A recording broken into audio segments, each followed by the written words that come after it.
This revolves around a man named Carl Lauer who took a vaccination for a new flu, a new strain of flu in our time, and fell into a coma, and then he wakes up in a laboratory 35 years into the future.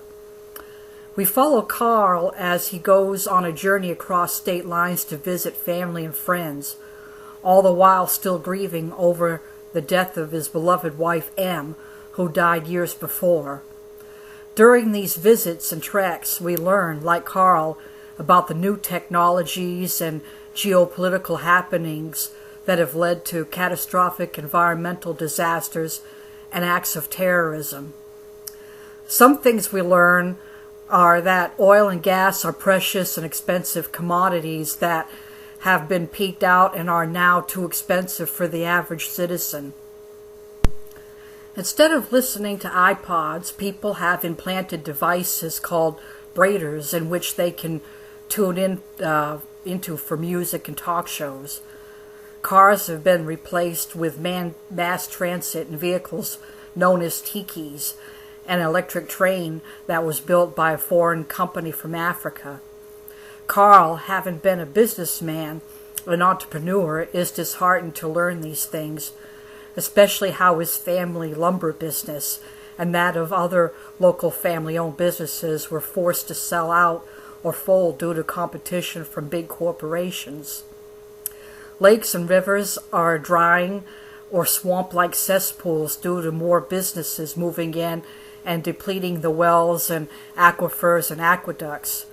This has forced communities to move inshore, creating congestion in rural areas.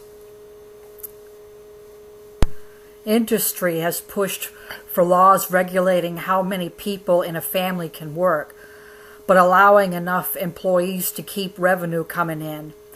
This is another thing that bothers Carl, for being a conservative, finding it hard to accept the merger of government with industry. In some cases, automation had to be slowed or reversed because of the disparity between joblessness and profits. We also get a sense of the population, which is now much more diverse and exploited. Because of his celebrity status as the sleeper who awakened, a former fraternity brother named Bob calls upon Carl to join him on a remote island and work for his company called Shetland. Shetland is one of the Big Eight, corporations that own everything. Every commodity and job belongs to one of these 8 corporations. Seeing how his family is living, especially his son Jason, in poverty conditions with little resources and opportunities, he takes Bob up on his offer. Bob's motives are to use Carl's celebrity status to help sell one of their popular items, a soda called Popsy.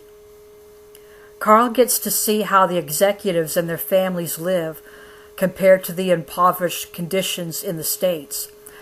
They compete with one another to see who can outdo the other in extravagance.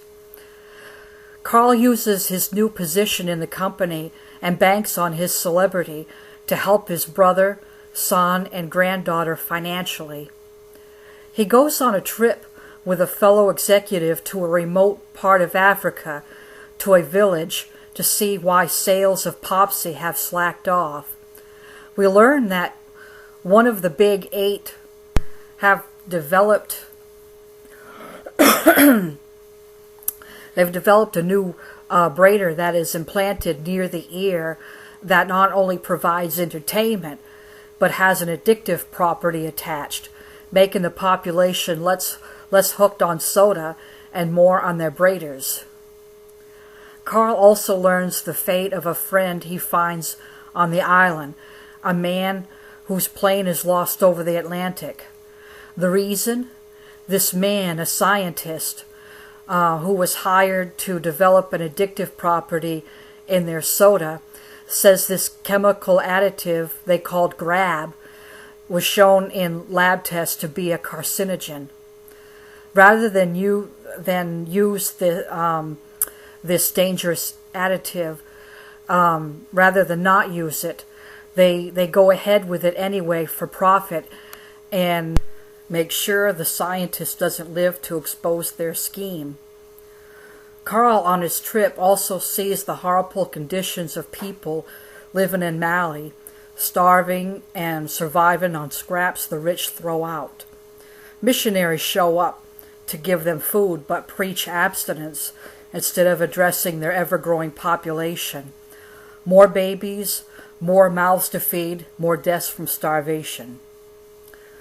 Carl wants to spread the word and raise awareness of these horrible conditions, but is stifled by Shetland, and he is imprisoned.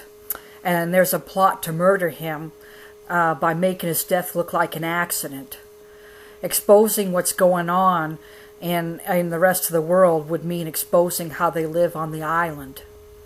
Media is heavily censored, allowing only news items that will keep the population feeling secure, but just terrified enough of terrorism to keep them in line. There are some inconsistencies in the book that bothered me. One is where Carl is able to roam the Chicago streets where he goes to visit his granddaughter for the first time. This after he had been kidnapped twice.